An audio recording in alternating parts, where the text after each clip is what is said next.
మాకు ఎందుకు ధర్నా చేస్తున్నాం అంటే ఎస్బిటెట్ని మొత్తము స్కిల్ డెవలప్మెంట్ అన్న శక్తి ఒక స్కీమ్ ఒకటి పెట్టి దాంట్లో కలిపేస్తాం అనేసి అంటున్నారు. అట్లా కలపడం వల్ల మాకు ఏంటంటే బీటెక్ వెళ్ళే ఛాన్స్ ఉంటుంది. బీటెక్ వెళ్ళకుండా లాటరల్ ఎంట్రీ అనేది ఉంటుంది. సెకండ్ ఇయర్లోకి వెళ్తాం మేము డైరెక్ట్.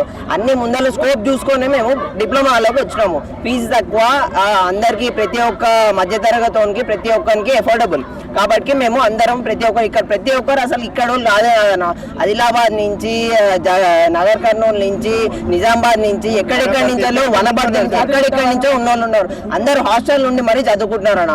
ఇంత అనము స్టడీ మేము చేసి ఇంత దూరం వచ్చి ఇంత పేరెంట్స్ దూరం ఉండి ఇంత అనం చేసి లాస్ట్కి వచ్చేసరికి మీకు వేరే దాంట్లో కలిపేస్తామనేసి అంటే ఇదేదో కలిపేస్తామని చెప్పి ఈ ఇయర్ నుంచి ముందే కలుపుతామని చెప్పి మాకు చెప్పిన ఉంటే మేము అసలు ఈ ఫీల్డ్లోకి రాకపోతుండే అన్న. మేము ఇన్ని రోజులు మేము గవర్నమెంట్ జాబ్లు వస్తాయి, అది వస్తాయి, ఇది వస్తాయి అని చెప్పి మేము ఇంతగానం చేసి మేము వస్తే తీరా ఇక్కడ చూస్తానేమో దాంట్లో కలిపేస్తున్నాం అని చెప్పి ప్రైవేట్ చేసి పడేస్తున్నారు అన్న. ప్రైవేట్ మొత్తం కమర్షియలైజ్ చేసేసారు. ప్రైవేట్ చేసి ఏంటంటే లక్షల ఫీజులు అవుతాయి. ఆ లక్షల ఫీజులు ఇంటర్లో చేయలేకనే మేము డిప్లొమాలోకి వచ్చినాం. మా కాడ పైసలు లేవు, లేకనే మేము అందరి కాడ పైసలు ఉండాలి చేయాలి అన్నట్టు కాదు. మా కాడ లేకనే మేము మాకు ఏదో ఒక స్టడీ ఉన్నది అంటే మాకున్న స్టడీ ఒక్కటే. ఈ ఒక్క స్టడీ కూడా మమ్మల్ని చేసుకొని కాకుండా మొత్తం దాన్ని కూడా ప్రైవేటైజ్ చేసేస్తే మేము ఇంకా ఏడవాలి ఏం చేయాలన్న. దానికోసం అని చెప్పి మేము స్టూడెంట్స్ అందరం కలిసి మేము ధర్నా చేస్తున్నాం. ధర్నా చేస్తుంటే పోలీసు వాళ్ళు వచ్చి లాఠీ చార్జ్ చేస్తాము ఒక్కరు కూడా అసలు రోడ్డు మీద ఉండొద్దు, లాస్ట్ మొత్తం కాలేజ్ లో పోయి చేసుకోరు అంటే కాలేజ్ లో పోతే మేము బయట వాళ్ళకి ఎట్లా తెలుస్తుంది. ఇప్పుడు మీడియా అన్న వాళ్ళు పోతున్నారు, మీడియా అన్న వాళ్ళు బయట మేము చేస్తున్నాం కాబట్టి మీడియా అన్న వాళ్ళు వచ్చి మరీ మాకు పబ్లిక్ కి తెలియజేయడం జరుగుతుంది. ఇప్పుడు అదే కాకపోయిన ఉంటే ఇప్పుడు పబ్లిక్ ఎట్లా తెలుస్తుండ అన్న మా బాధ. ఇప్పుడు ఎవరికి చెప్పుకోలేకుండా ఉందన్న. ప్రతి ఒక్క పాలిటెక్నిక్ ప్రతి ఒక్క స్టూడెంట్ కి ఇదే పరిస్థితి ఉంది.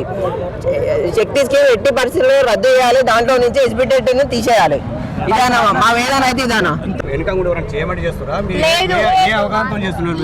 లేదు స్టూడెంట్స్ కి ఇది ఇబ్బంది కాబట్టి మేమందరం అనుకొని మేము స్టూడెంట్స్ ముంగట్కి వచ్చినాం ఇవాళ.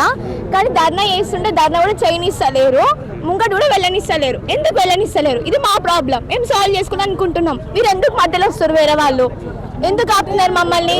మేము మాకు ఆపుతున్నారు, చాలా మంది ఆపుతున్నారు.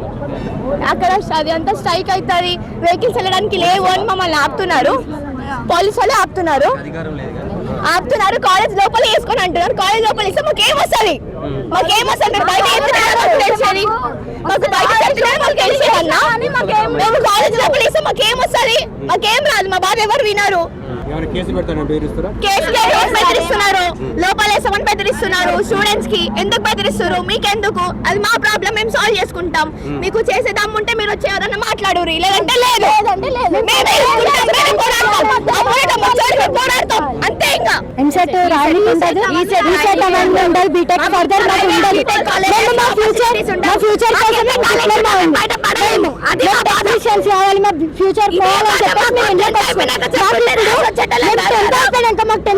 చెప్పుంటే డిప్లొమా ఇట్లా శక్తిలా చేస్తారంటే ఇక్కడికి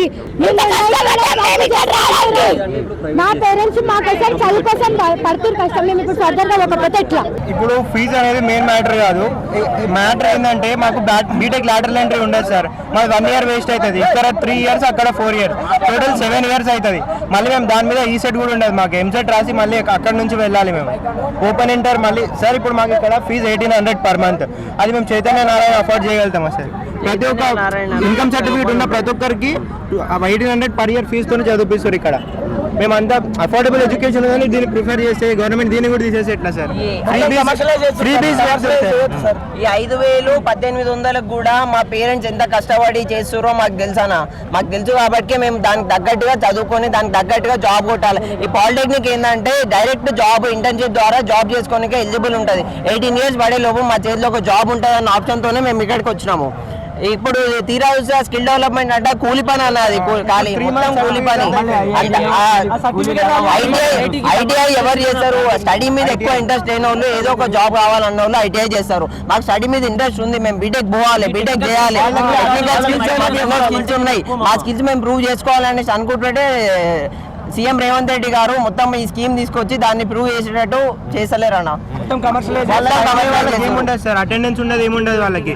జస్ట్ వాళ్ళు ఎగ్జామ్ రాసేస్తారు. వాళ్ళది 80% ప్రాక్టికల్, 20% థియరీ. మాది 80% practical, 80% theory, 20% practical. Principal sir లేరు, హెచ్ఓడి ఉన్నారు. ఇక్కడ అబ్దుల్పురం మెట్టి దగ్గర పాలిటెక్నిక్ కాలేజ్ దగ్గర ఒక స్టూడెంట్ ధర్నా చేస్తున్నారు. కాకపోతే ఇక్కడ ఏంటంటే మేము రాకముందు ఇక్కడ ఉన్న పిల్లలకు కేసులు పెడతాం, మిమ్మల్ని లాఠీ చార్జ్ చేస్తామని ఏదో కొన్ని ఒక భయానికి గురి చేశారు. ఎట్టి పరిస్థితులకి స్టూడెంట్ కూడా మేము హామీస్తున్నాం. ఎవరి మీద కానీ, ఎటువంటి విద్యార్థి మీద కానీ, మీ భవిష్యత్తుని పోలీసు వాళ్ళే కానీ, రాజకీయ నాయకులే కానీ, ఈవెన్ రేవంత్ రెడ్డి కానీ ఆడుకుంటే ఎలాంటి మీరు భయపడద్దు.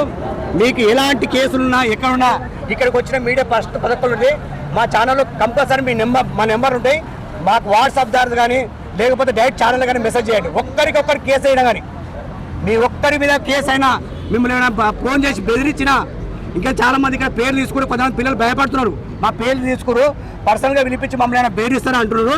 అటువంటి ఏ సంఘటన పోలీస్ డిపార్ట్మెంట్ కానీ, రాజకీయ నాయకుల నుంచి కానీ, బయట నుంచి ఎవరైనా ఇంకా లీడర్లు ఉంటారు, పొలిటికల్గా లీడర్ ఉంటారు, ఆ ప్రయత్నం చేస్తారు. ఎలాంటి ప్రయత్నం చేసినా మేము మీ తోడు ఉంటాం. మా ఛానల్లో మెసేజ్ పెట్టండి, మాకు ఫోన్ అని చేయండి.